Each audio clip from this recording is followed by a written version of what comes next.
Hey, welcome back, Steve and Roch, back together again. It's been too long, and this time, Roch, we think it's a done deal. We can actually talk about a baseball season. It's been an interesting week, and now it looks like late July, 60 games, and we'll be going. I figured you were going to hold off talking to me again until we actually had an agreement between the union and the owners and something more to talk about. But yeah, it took a long time. I guess we could say this season should have already been about a month old by now, but let's not get greedy. It ended up being 60 games instead of 50. So I was a little surprised by that. I thought once it was in MLB's hands, it was going to be 50. So yeah, and things are starting now. You and I have been talking, where it's like, let's try and get all the details down of what we're hearing right now about how many games, what's the roster sizes, and how's that changed, and what's the taxi squad look like, what's extra innings look like, and what's prohibited, what's allowed, and things like that. There's a lot that, the injured list, and there's a special COVID injured list, if that's the case. So there's a lot of things to sort through. This season is not going to look like any other ever, but it is baseball, and I have people asking me all the time, hey, are fans going to be allowed in? And I'm like, as far as I know, no. But then you hear the Rangers might let their fans in, perhaps, and Houston saying maybe. I haven't heard anything about that at Camden Yards, so I don't know yet. But I don't think there's going to be a big opening day ceremony in front of a packed house. I'm pretty sure that's not going to happen. We will not see an orange carpet this year unless you have one in the kitchen or something. I don't think we're gonna see one this year, but it will be good to see baseball. Now let's address a few questions that I've written down here. Some are more mainstream and some are a little outside the box, like this first one, which is, in a 60-game season, can the Baltimore Orioles contend for a playoff spot? I mean, technically, yes. In theory, they could. I mean, you have a hot month, and all of a sudden, you're right in it. Do I expect that to happen, especially when they're having to play all these East teams in American League and National League? I don't expect it to happen. But in theory, yes, it does open the door more for them. Buck Showalter always used to say that there are no Cinderellas in baseball over 162 games. Eventually, you're going to turn into a pumpkin if you're not legit. But in 60 games, it certainly could happen, and that would lead to that awesome interview we could have with Mike Elias saying, hey, is the rebuild over? He's like, no, it's only year 2, but you made the playoffs, and we're going to have a whole discussion about that. But so, yeah, in theory, they could actually. Wouldn't change anything they want to do moving forward. They know there's 162 coming the following year. So you don't suddenly scrap your plans during this rebuild and this process simply because you were a contender in 2020. We realize that this is going to be a really odd year. But yeah, there's, if they for some reason get really hot, or maybe they're really good teams that start out cold and then obviously recover and talent takes over, but you don't have as much time to do that now. So it used to be a marathon, and now maybe it is more of a sprint. I'm going to predict that some team we don't expect, maybe not the Orioles, is going to be contending well into a 60-game season, may not have enough for Sid. Seems to me like 60 games is enough where a team that really is playing over its head, that'll catch up to it. I mean, the Orioles, for instance, last year, you remember the weekend they beat Cleveland 13-0, both on Friday and Saturday night. That started a stretch where they went 13-11. So if they started the year 13-11, they'll certainly be contending, but there'll be 36 games to go. So it'll be hard to keep it going. So I agree with you. Possible for 60 games, that seems a real stretch that they would be able to pull that off. Question 2, trade deadline and how it could impact the Orioles. So August 31, if it was a normal year, we'd be all talking about it leading up to July 31. How's Alex Cobb pitching? Key names like that, veteran guys that another team might use. And you wonder how that's going to impact sellers, particularly, which the Orioles certainly should be, with only a month after that deadline. Yeah, I really wonder for a couple reasons how it's going to be impacted. First of all, how easy is it going to be for players to establish their value in a shorter amount of time? I mean, you can't afford any sort of slump at all, I guess. If you're Michael Gibbons, you have a couple of bad outings in a row, does that completely ruin your trade value in a shorter sample size? Or, if Alex Cobb is struggling or is a little dinged up again or seriously dinged up again, whatever. And some of the other guys, Jose Iglesias, we thought was a guy because they have an option for next year, though, could be a trade chip. He had a really good first half, but now you're going to be riding mainly his defensive reputation if the team wants to go ahead and still bid on him. But also, I wonder how much a team is willing to give up now.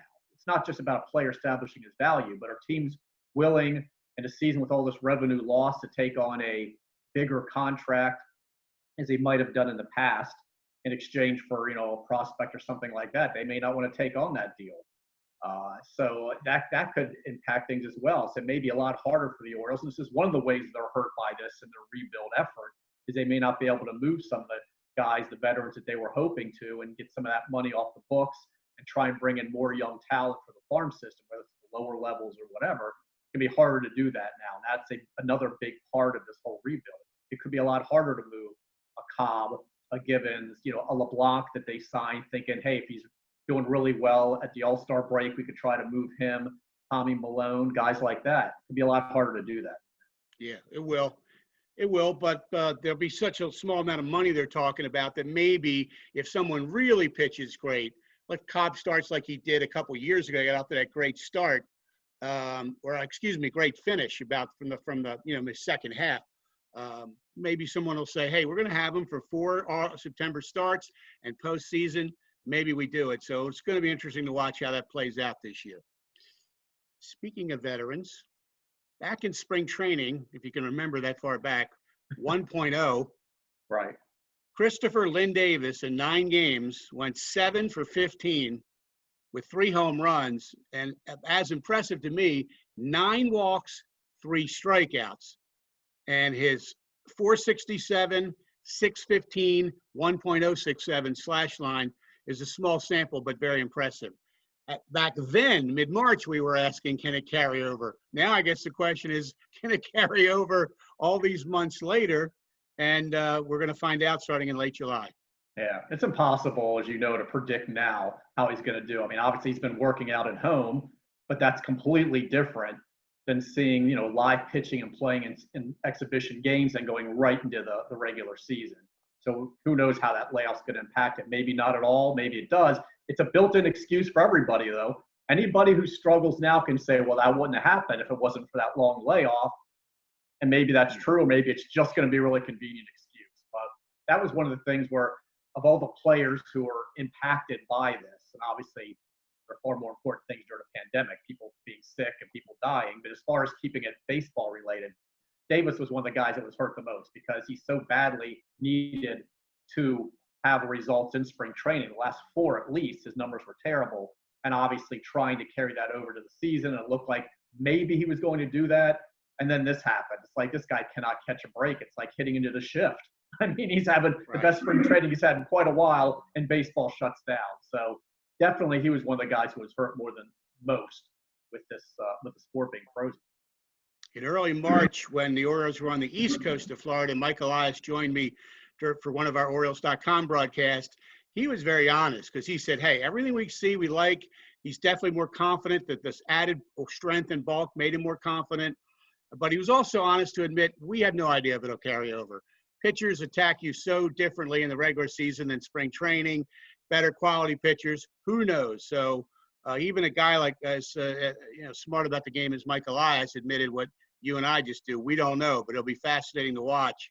It'll be a storyline that we'll be tracking into the dog days of August, into mid-season, like on August 15th. Are they still called dog days when they've barely played any games by then? Are they puppy days? How's that work? I think if we're sitting in a hot stadium with a mask on, we're going to be calling it something worse than a dog day. We really are. But our profanity will be muffled. And we'll be thrilled to go back, believe me. But it will be, if the media is allowed in, and we don't know any of these rules yet. Nothing's been announced that here by the Orioles, MLB, anybody. But some media guys are starting to tweet and act like there will be some access given, at least at home games, but that may be press box only. Yeah, that's what basically I'm hearing right now. Nothing's been finalized, but what people are hearing up to this point is it's just press box. And the ballpark won't open as early as it used to for media. I think players can't arrive until like 5 hours before the game.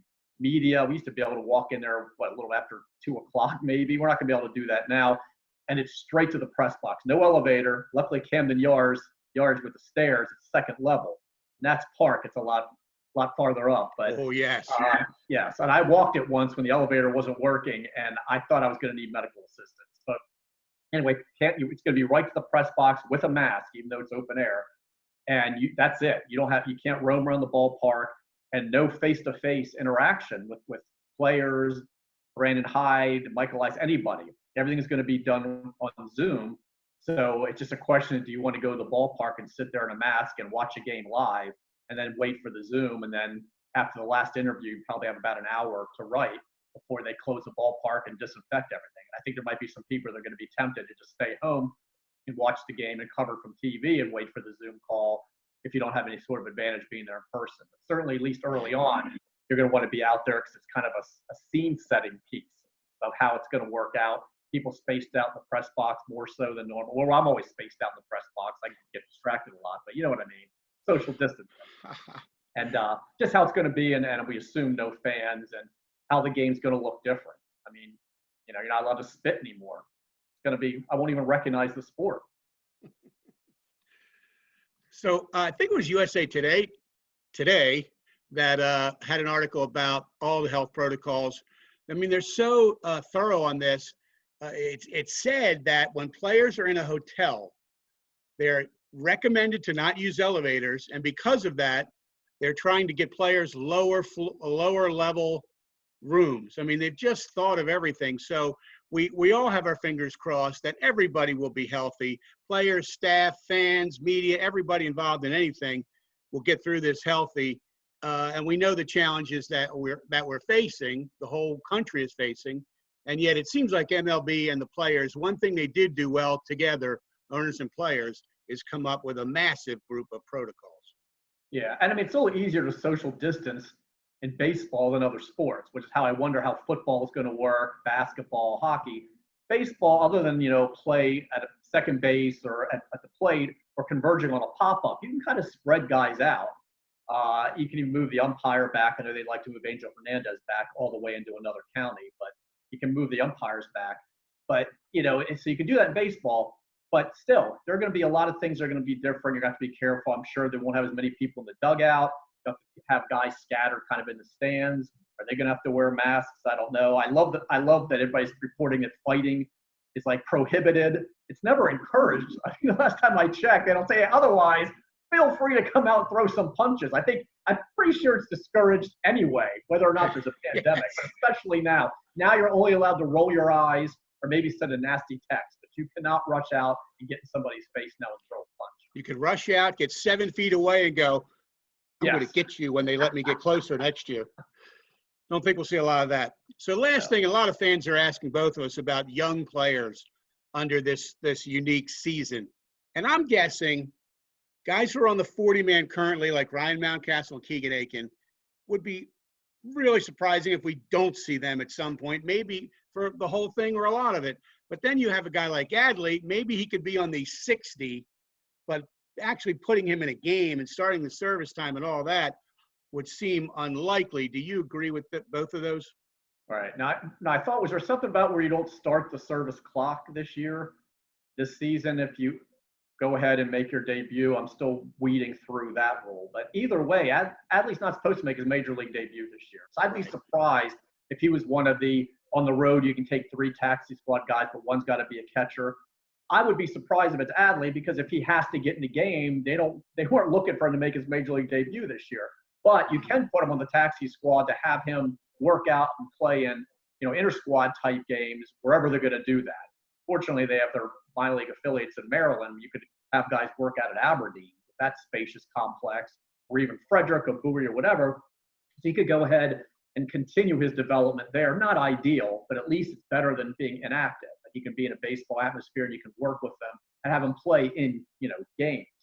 So I could see that happening. But that taxi squad, it's going to be for guys like that, the draft picks, assuming they get signed, and you go ahead and you're not going to put them in major league game, but you have them working out. You could also have guys who may not break camp with the team, and that could be a Mountcastle, it could be Aiken, it could be Hall, Zimmerman, whoever, Kramer. But if you're expecting them later to make their major league debuts, you have them on the taxi squad so you can work them in later. And then you could have guys, some veteran type guys, the extra utility infielders, extra catchers, veteran type pitchers, like let's say it's Chandler Shepard or Tom Eshelman or guys like that, that you want to keep ready because you may need to start swapping out pitchers to keep guys fresh, depending on how many you have to use. So even if they don't make the opening day roster, they're guys that could be needed to give you innings because they're really going to have to protect the starters early on for sure, and you can carry some extra pitchers. I think that taxi squad's going to have a variety of uses. It's going to be interesting to keep track of. 30-man active roster at the beginning, which will shrink. 40-man roster, which is always in playing baseball, and a 60-man, I don't know what we're calling, expanded roster, including the taxi squad. And I think what you said, if you're on the taxi squad, you're not accruing service time. But if you're playing a major league game, that's a whole different matter. Then things start ticking, which is why I agree with you. Adley wouldn't be one of the three guys on the road, because if you have two catchers active, they both could turn their ankle in the game, and you need the next guy who's with you, and you wouldn't want to force Adley onto the roster because you're in a catching emergency. So don't think we'll see him this year in a game, but stranger things have happened. All right. Everything is strange this year, so we can't. We're going to have a baseball season. That's strange enough. Well, Roch, I look forward to seeing you at a ballpark sometime soon. Absolutely. I'll be the guy who's going to look like this with the mask. It'll be like this. So just look for my eyes and my hair. Catch you later. All right, pal.